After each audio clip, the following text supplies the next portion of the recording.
Hello everyone, today I am going to replace aperture on my Canon EF 24-105mm lens. We're embarking on a bit of an adventure together. I'm going to be replacing the aperture unit.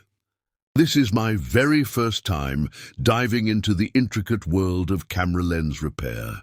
And I'm feeling a mix of nerves and genuine excitement. It's a project that feels both daunting and incredibly rewarding. Besides, you know, his team. Sometimes the tools we rely on for our creative passions can develop little quirks. For me, it was the aperture on this trusty lens that started acting up. And rather than letting it sit on the shelf, I decided to learn how to fix it myself. It's a journey that requires a good dose of patience and, of course, the right set of tools.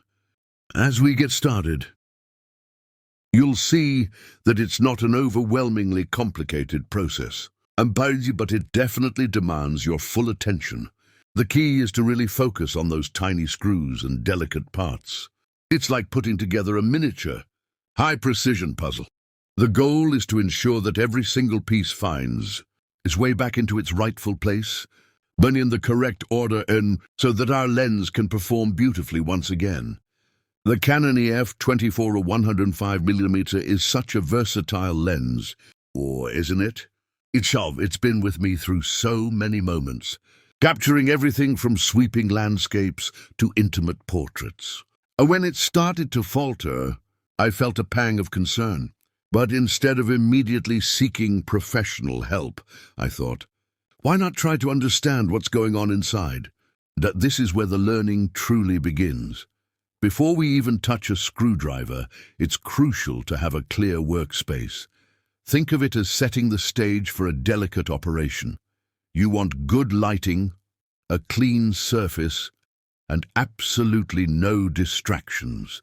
This isn't a task to rush through. It's about being methodical and respectful of the engineering that went into this piece of equipment. One of the most important things I've learned already is the value of documentation. Screw came from and how that particular component was oriented. Don't underestimate the power of a well-placed reference image when you're trying to reassemble something with dozens of minuscule parts. We'll be dealing with some very small screws, and I mean very small.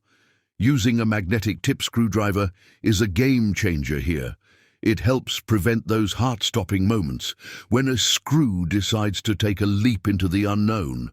Also, having a set of precision screwdrivers with various tip sizes is essential.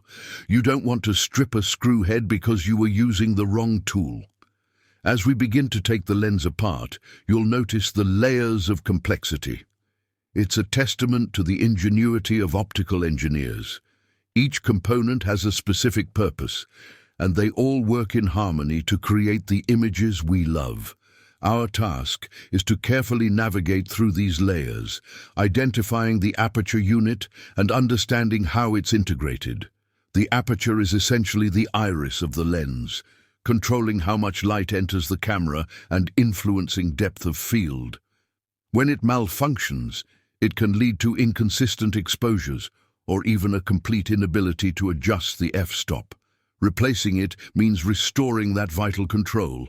The process involves carefully removing the outer barrel, then potentially the focusing ring, and then gaining access to the aperture mechanism itself. It's a step-by-step approach, and at each stage, it's vital to be gentle. These are not parts designed for brute force. They require a delicate touch and a steady hand. I'm finding that the most challenging part is keeping track of everything. It's easy to get overwhelmed by the sheer number of tiny components. That's where that documentation we talked about really shines. Laying out screws in order on a magnetic mat or in small, you need to ensure that all the connections are secure, that no wires are pinched, and that everything is aligned perfectly. And don't be afraid to pause and re-examine your reference photos. There's a unique sense of accomplishment that comes from fixing something yourself, especially something as sophisticated as a camera lens. It's not just about saving money. It's about gaining a deeper understanding of the tools we use and the satisfaction of overcoming a challenge. It's about empowering ourselves to be more self-sufficient in our creative pursuits. This project has certainly taught me a lot about precision. It's a reminder that even complex tasks can be manageable with the right approach and a willingness to learn. I hope this journey has been informative and perhaps even inspiring for anyone who's ever hesitated to tackle. It's a rewarding experience that can open up new possibilities and deepen your appreciation for your equipment. Thank you so much for joining me on this lens repair adventure. I truly appreciate you taking the time to watch and learn alongside me. If you found this helpful, please consider following along for more creative explorations and DIY projects. Taking photos or even short videos as you disassemble can be an absolute lifesaver. Labeled containers can make a world of difference. When it comes to reassembly, the reverse process is just as critical. Patience and the intricate beauty of mechanical engineering.